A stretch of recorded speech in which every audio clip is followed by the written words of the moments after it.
What's up, YouTube? What's up, everybody? My name is Mark Anthony Figueras, also known as Merkfigs on Discord, and in the beat battle, I'm recording this on Saturday evening, and I won. What?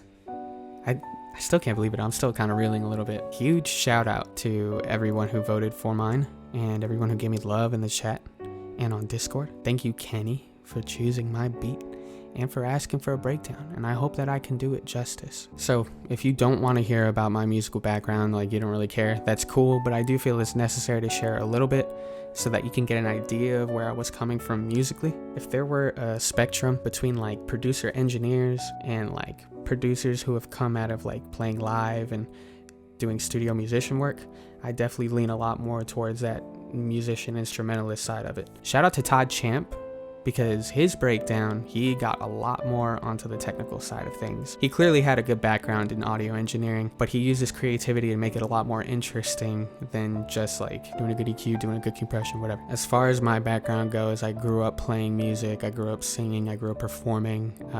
I performed with a bunch of different artists. I cut up sample packs for people. In fact, so incredible, the song off of Unlocked with Kenny and Denzel Curry, you will hear my guitar playing on there. Kenny, I don't even know if you knew this, but that is me playing guitar, which is insane. Because when I first heard that EP and I heard that sample, I was like, oh my goodness, that's me. What? You know, I've been a huge fan of Kenny for a while, been a huge fan of Denzel.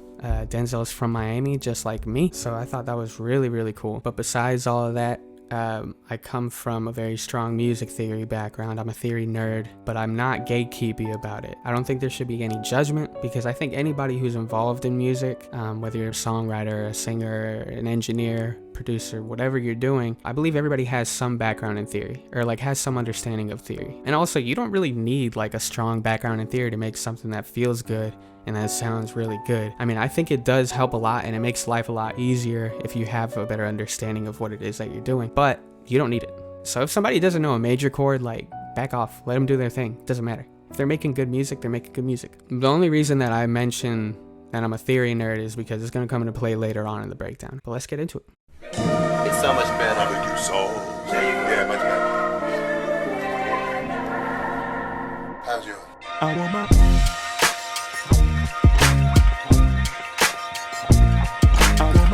what? I want my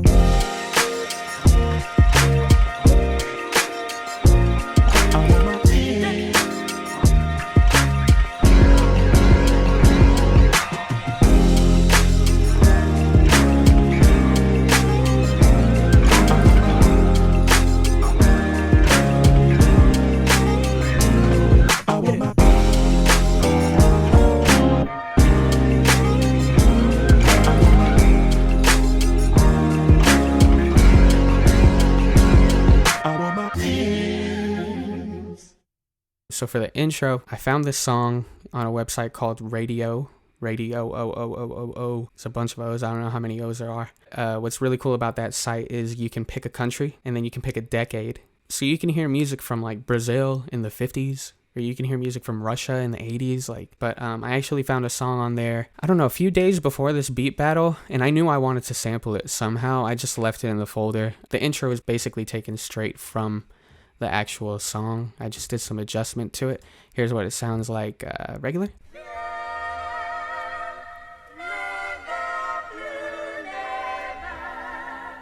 What I ended up adding to it, two of my favorite plugins. I really love Valhalla. The first thing I added was a space modulator, and this is going to act as like a phaser.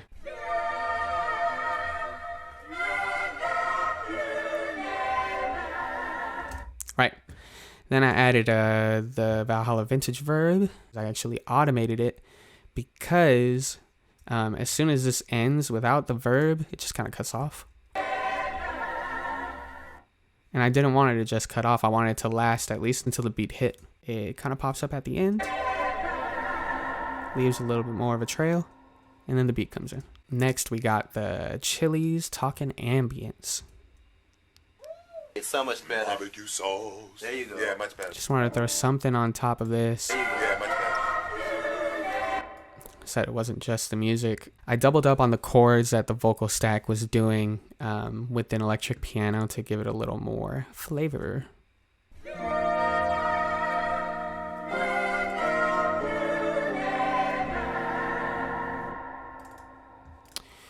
And then I also felt like it could use a nice sizzle ride, so I really just went to Splice, found the first sizzling ride cymbal I could find, threw that on there.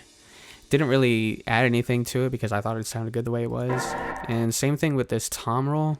I found a tom roll that didn't sound like it was from a drum kit. It sounded like maybe another percussion instrument, and I love the way it sounded.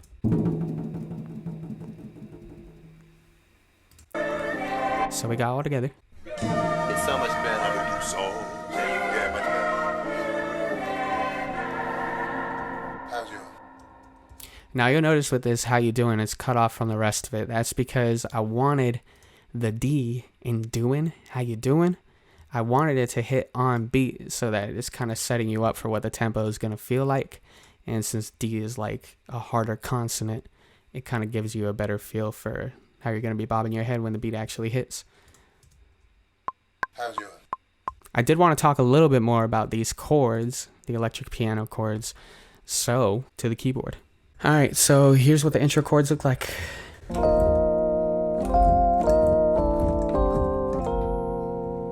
Now, the chords that I'm playing are in intervals called fourths. There's only 3 notes per chord. 1, 2, 3.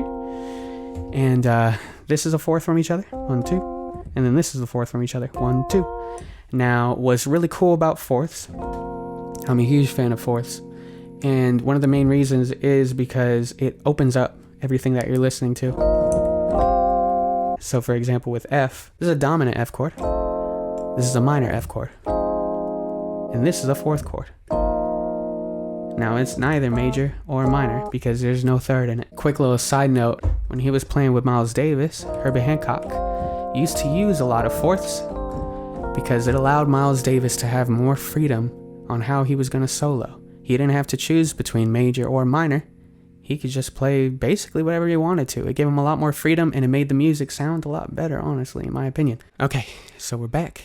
So I ended up cutting up the Chili sample and also the Funk Factory song. So I cut up the Chili sample a couple times. I wanted to use I definitely wanted to use that.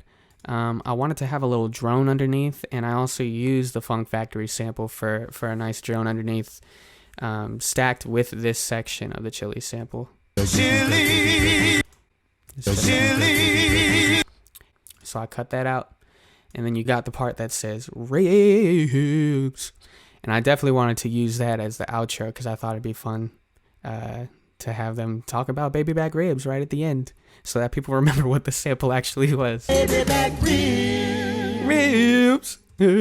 That's so ridiculous. But other than that, I didn't really do much chopping. Didn't feel like anything else was necessary. As far as the Funk Factory song goes, this is where I found my chord progression. This was from the bridge section of the song.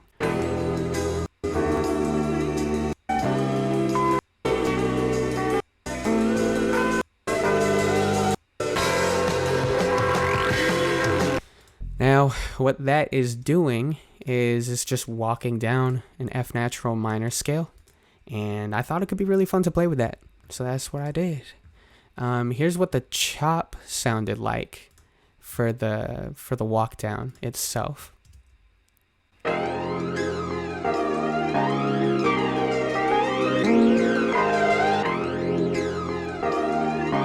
And then I used the flat 2 chord, which is an F sharp major chord,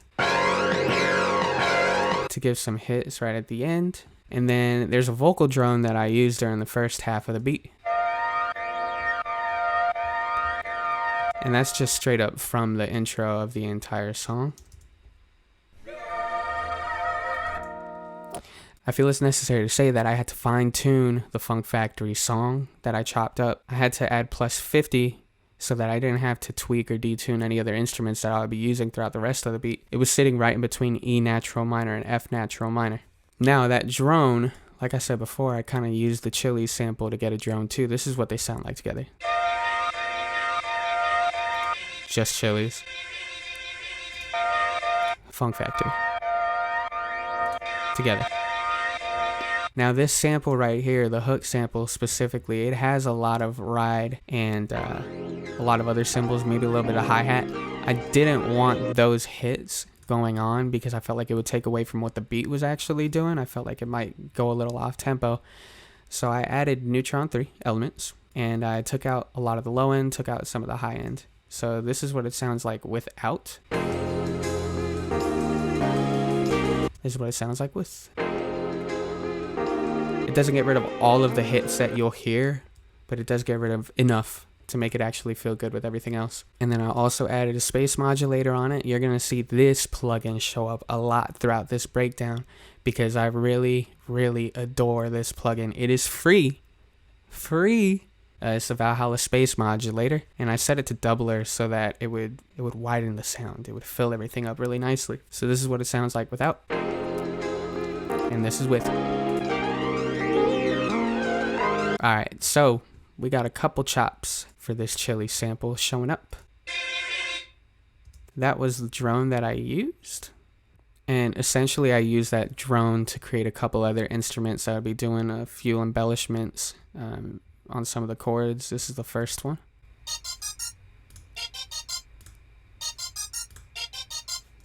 I kind of did the same thing with another track, but I lowered the volume a lot because I didn't want it to stick out compared to everything else.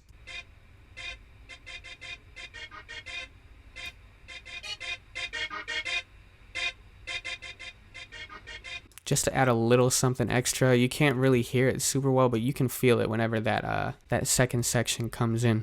Then we got the drone. Now I did want to talk about Logic Sampler because it's really easy to use. So now the cool thing about Logic Sampler is that if you want to sample quick sampler, just one sound, and then have it cover your whole keyboard, you can take an audio region that you want to use. For me, it was this drone, right? And then you can grab it. Oh, by the way, I added a fade in because I didn't want to have any clicking sounds when I was using the sampler. For any Logic users, an easy way to fade in and fade out on your audio regions is to select the region or regions that you want to fade in and out. And then if you go to your info panel right there, there will be a fade in and fade out option under region and then more. And you can add as much of a fade in or fade out as you want. I typically just go 1 or 2 if I'm just trying to get rid of a click. Now, quick sampler. If you take your audio region, you drag it over the track bar right here. You can use quick sampler. I do quick sampler optimized. Then once it pops up, you should be able to play all over your keyboard.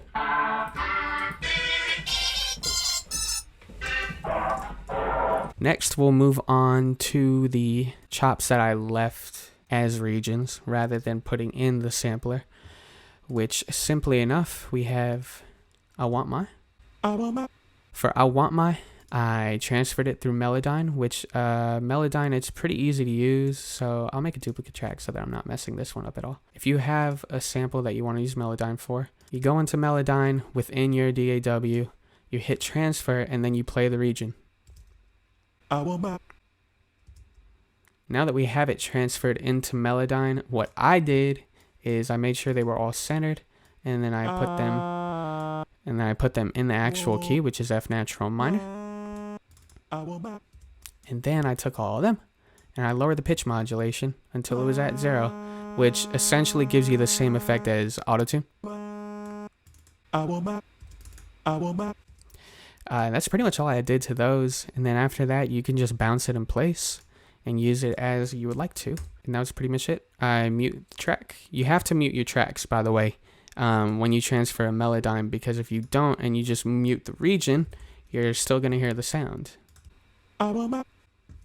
So you have to actually mute the track after you've used Melodyne. You can't just mute the region. And I wanted to add a harm, which stands for harmony. Now, I made that harmony in Melodyne. For Sauce, I did some editing in Melodyne. I threw a vintage verb on there to make it sound really weird. Then you got Ribs, which was probably my favorite part to mess with because I went kind of wild to Melodyne here. I'll show you real quick. So this is what I did to Melodyne. Now I'll show you what it originally sounds like. It originally sounds like this. Ribs. Ribs. And this is what I did to it. Ribs. Ribs. I took all the notes that were being hit. I essentially just put them on F up top, A flat, F, C, F, so that you could build an F minor chord, which is F, A flat, C. And then I ended the entire track with it. That's it for that. Next, we just got a couple James Brown vocal samples, him saying what, funky, get, hit it. What? Okay. All right, I think that's it for the samples. Now we can move on to my favorite part, the bass, guitar, and piano. What I really did when I was writing the bass line and the chords, I was just following the sample that I had chopped. It's that F minor walk down that I was talking about earlier.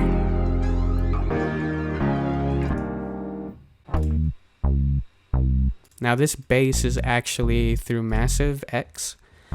Massive is pretty fun. Like you got a lot of control over the instruments themselves, and then there are a lot of options to your instruments, but it's like any other VST. You know, you search long enough and you'll find instruments that you like.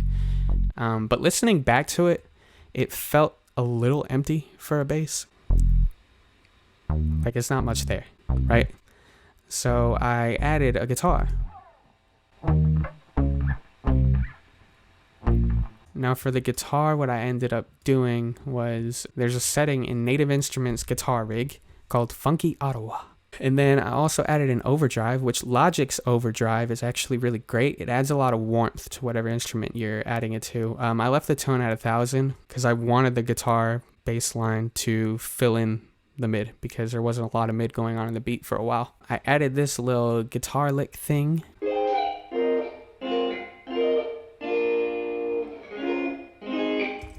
For this walk down coming up, I added guitar riffs to emphasize what the melody was doing. And I'll be talking a little more about what the melody was doing when I get to my keyboard. But these are the chord changes.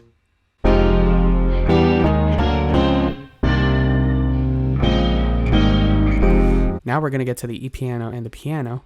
And I'm going to tell you right now, Keyscape is amazing. It's by Spectrasonics, costs $400 maybe. It's one of the more expensive VSTs that I bought, but it is absolutely worth it. I mean, all of these keyboards that you get all sound so authentic. So authentic. Sounds like I'm playing an actual grand piano or Rhodes in a studio. And I use that for both of these tracks, the piano and the E-piano. Stack the E-piano on top. But now, we're going to talk about some chords. Let's go over to my keyboard. All right, next we're going to move on to the main progression that you hear in the second half of the beat.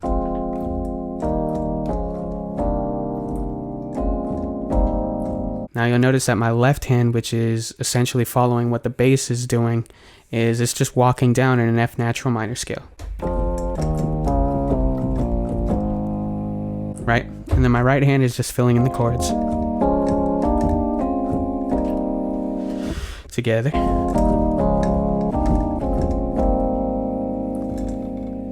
There's a little section in the middle that kind of does like a neat little walk down where I added a few chords in between, a few passing chords. And then went back to the C minor. Now, what I'm doing there, I feel like Kenny's talked about it before on stream. It's called counterpoint. So essentially what counterpoint is doing is you have two voices that are moving in opposite directions. So if you're looking at a keyboard, one voice is moving this way, one voice is moving that way, or vice versa. For this in particular, I'm using the melody and moving up.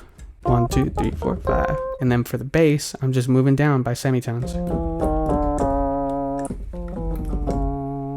So at the same time, it sounds like... And then I just added a couple notes in between to fill in the chords.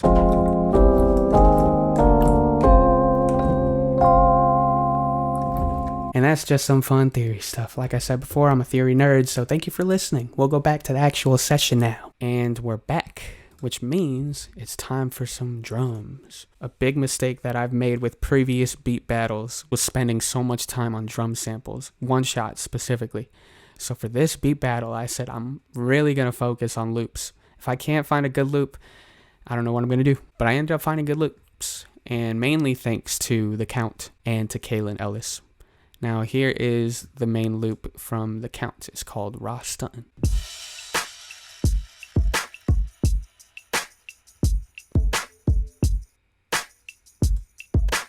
Then I added a Kalen Ellis break on top, but I did adjust it.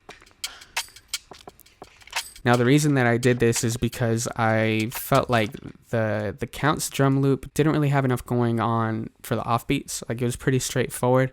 And I felt like this beat needed a little more going on in between. So I used a full break from Kalen Ellis. I'll show you what it sounds like. But what I did to it is I went into Neutron 3 and I just bumped down the low end so that it acted as more of like a percussive filler. So this is without, and this is with. And then with these on top,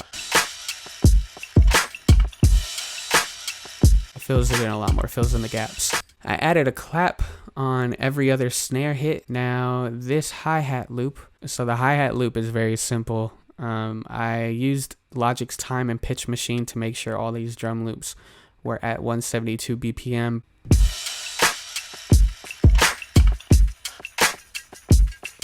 Then I added a glitch sound. Now for the glitch sound, I added an echo that was really fast, 1/16 triplet. That's as fast as the Logic factory echo goes.